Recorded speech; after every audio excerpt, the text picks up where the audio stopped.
India's number 1 varicose veins hospitals ఐబీసీను సంప్రదించండి. మీ నొప్పి లేని ప్రయాణాన్ని ప్రారంభించండి.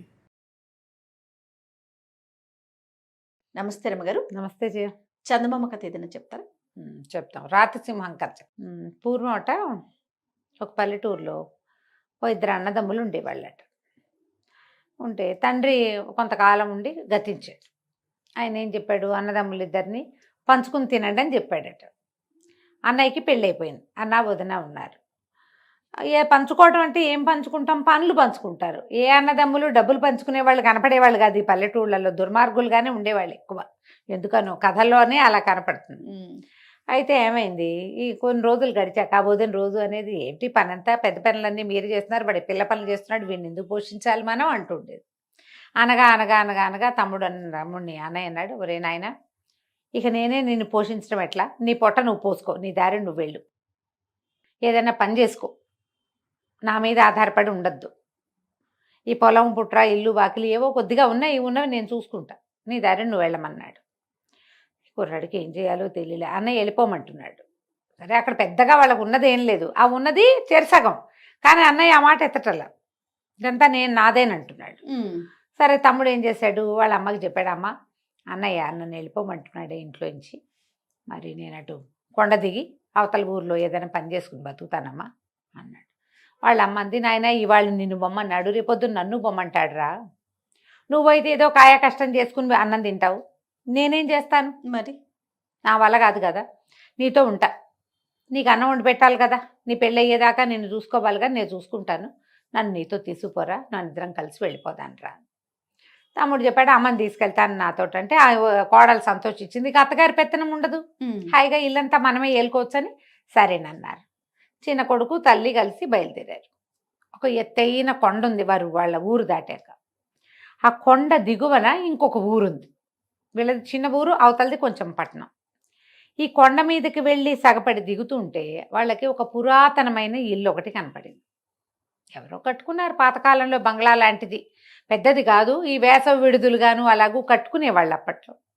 ఆ జమీందారులో ఎవరో వాళ్ళు రావడం మానేసినట్టున్నారు. బాగా ఒక 5-6 గదులు ఉన్నాయి, కొన్ని నివాస యోగ్యంగానే ఉన్నాయి, మిగిలిన కూడా ఓపిక మీద కాస్త రిపేర్ చేసుకుంటే ఆ ఇల్లు బాగానే ఉంటుంది. కొంతకాలంగా ఎవ్వరూ వచ్చిన దాఖలా లేవు, ఏళ్లుగా. తల్లి కొడుకు ఏమనుకున్నారు, సరే 2 పూటలు శుభ్రం చేసుకుని ఇక్కడ ఉందాము అని అనుకున్నారు. తల్లి మంచి పనిమంతురాలు, ఆవిడ చకచక ఇల్లు వాకిలి బాగు చేసింది. పిల్లాడు కూడా గట్టివాడే, బరువు పనులు చేసేవాడే. ఇల్లంతా సవరించుకున్నారు. చూస్తే లోపల ఏదో కుండా చట్టి కూడా ఉన్నాయి, మంచాలు ఉన్నాయి, పాత పడిపోయినాయి, కానీ పడుకోవడానికి వండుకోవడానికి ఏమి ఇబ్బంది లేదు.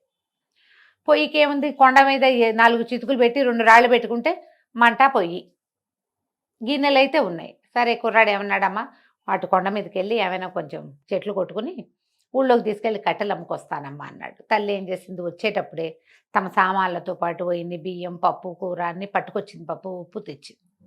అన్నం పప్పు వండుకుని తిన్నారు, ఆ పుట్టు పడుకున్నారు. మర్నాడు పొద్దున ఏం చేశాడు కుర్రాడు, కొన్ని చెట్ల కొమ్మలు అవి ఎండు కొమ్మలు అవి కొట్టుకుని 2 మూటలు కట్టుకుని కొండ మీద నుంచి దిగి ఆ ఊళ్ళోకి వెళ్తున్నాడు. ఊళ్ళోకి వెళ్తుంటే వాడికి ఆ కొండ కొస మీద ఒక రాతి సింహపు బొమ్మ కనపడింది. ఓ ఏమిట్రా అని బాగా చూస్తే అది సింహం ఎట్లా ఉందంటే చక్కటి సింహపు ముఖం, ఎవరో చెక్కారు.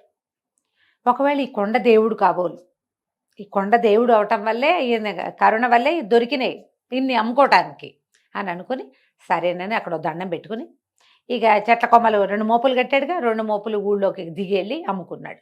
సాయంత్రానికి డబ్బులు వచ్చినాయి. డబ్బులు పుచ్చుకుని వస్తూ ఏం చేశాడు, నూనె ఒత్తులు ఒక పాత ప్రమిదలు కూడా కొనుక్కొచ్చుకున్నాడు. ఈ ఇళ్ళల్లా వెతికితే ప్రమిదలు కూడా దొరికినాయి, సామాన్లు ఉన్నాయి కదా, ఎవరిదో పెద్దవాళ్ళ ఇల్లే అది. వీడేం చేశాడు, మర్నాడు ఈ కొండ మీదకి వెళ్ళేటప్పుడు చెట్ల కొమ్మలు కొట్టుకోవడానికి మళ్ళీ వెళ్తున్నాడు, కావాలిగా రోజువారీ డబ్బు అవసరం కదా. ఈ రాతి సింహం దగ్గర ఆగి దండం పెట్టుకుని తెచ్చుకున్న నూనె ఆ కుందిలో పోసి ఆ 2 ఒత్తులు వెలిగించి దండం పెట్టాడు. దండం పెట్టేసరికల్లా ఆ సింహం లోపల నుంచి మాటలు వినిపింటాయి, ఎవరినైనా నువ్వు అని. వీడు పదే దండాలు పెట్టి, అయ్యా నేను ఇక్కడ నివాసం ఉండటానికి వచ్చాను, మరి మిమ్మల్ని చూసి దైవంగా భావించా, నిన్న దండం పెట్టాను, నిన్న చేతి నిండా కట్టెలు దొరికినాయి, ఇవాళ కూడా చేతి నిండా కట్టెలు దొరికినాయి, నిన్న శుభ్రంగా తిన్నాము, డబ్బులు మిగిలినాయి, అందుకని మీ వల్లే నాకు ఇది లభించిందని దీపారాధన చేసుకుంటున్నాను స్వామి అని చెప్పాడు. చెప్తే సింహం అంది, అది రాధసింహం, ఓ పంచి వెదురు బుట్ట ఒకటి పట్టుకురా, రేపు వచ్చేటప్పుడు నువ్వు వెతుక్కోకుండా ఉండేలా అంత సంపదిస్తాను నీకు. సరేనన్నాడు కుర్రాడు. అప్పటికి 3వ రోజే వాడు మర్నాడు ఏం చేశాడు, ఈ కట్టెలు పుచ్చుకొని పోయాడు ఊళ్ళోకి. అమ్మేసి వచ్చేటప్పుడు అంత వెదురు బుట్ట కొనుక్కొచ్చుకున్నాడు. బుట్ట ఎందుకురా అందుకని వాళ్ళమ్మ ఏ ఆకులు ఆకుకూరలు కోసుకురావడానికి గోంగూర అవి ఉన్నాయి, కొండ గోంగూర అవి కోసుకొస్తాడు, అదే అందుకు బుట్ట తెచ్చాడు అనుకుంది. తల్లి పెద్దగా దానికి అడగల. మర్నాడు మళ్ళీ వీడు దీపము నూనె పుచ్చుకుని వెళ్ళి, దీపం కుంది అక్కడే ఉంది, నూనె ఒత్తులు పుచ్చుకొని వెళ్ళాడు, ఈ బుట్ట పుచ్చుకెళ్ళాడు. నూనె పోసి ఒత్తులు వెలిగించి ఆ బుట్ట పుచ్చుకుని వచ్చానండి అని దండం పెట్టాడు. సింహం అంది, నా నోటి కింద పెట్టు ఈ బుట్టని, దీన్ని మొహర్లతో నింపుతాను, కానీ కింద పడకూడదు, బుట్ట నిండేటప్పుడు చెప్పు, మొహరు కింద పడిందా నీకు చాలా కష్టాలు వస్తాయి అని చెప్పింది. సరేనని ఆ బుట్ట సింహం నోరు కింద పెట్టాడు. సింహం నోరు ఇట్లా అని గర్జనలాగా నోరు తెచ్చింది, నోట్లో నుంచి జల జల జల జల బంగారు కాసులు రాలిపడ్డాయి. బుట్ట నిండిపోతోంది. కుర్రాడు బుట్ట నిండిపోతోందండి అన్నాడు. అనగానే టక్కిన ఆగిపోయింది. ఇవి తీసుకుని పో, నీ బతుకు నువ్వు హాయిగా బతుకు. ఆ మొహర్లో ఉన్న బుట్ట తీసుకుని కిందకి దిగెళ్ళిపోయాడు. తల్లి నిర్ఘాంతపోయింది. ఇంత డబ్బా, ఏనాడు బంగారు కాయని చూసిన వాళ్ళం కాదు మనం, ఇదెక్కడిదిరా, ఇది ఎట్టా వచ్చిందిరా అంటే, అమ్మాయిగో ఇది ఇట్లా జరిగిందన్నాడు. చాలా భయపడ్డాడు. కానీ భయపడింది కానీ అమ్మ సరేనని ఊరుకుంది.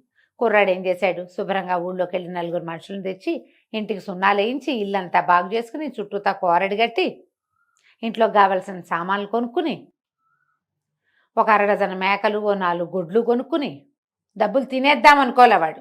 చక్కగా హాయిగా ఉండటం మొదలుపెట్టాడు. మేకలను కోసుకెళ్తున్నాడు, తోలుకెళ్తాడు, ఆవులను తోలుకెళ్తాడు, గొడ్లు తోలుతాడు. సాయంత్రం అయ్యేసరికి పాలు పిండి ఊళ్ళోకి తీసుకెళ్ళి పోసేస్తాడు. మొహర్లు సగం ఖర్చు అయినా కొన్ని మొహర్లు లోపల ఉన్నాయి, రోజువారీ డబ్బులు వస్తున్నాయి.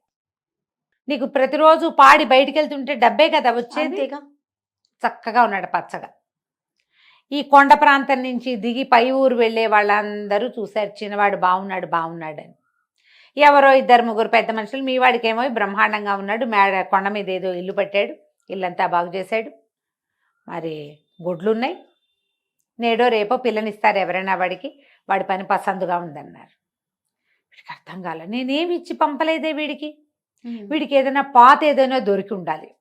ఇలా ఆలోచించి మొగుడు పెళ్ళాం ఇద్దరు వెళ్ళారు. వెళ్ళి ఇంత డబ్బు ఎట్టా వచ్చింది ఏమిటి అని తమ్ముడిని అడిగాడు. తమ్ముడు నిజమే చెప్పాడు.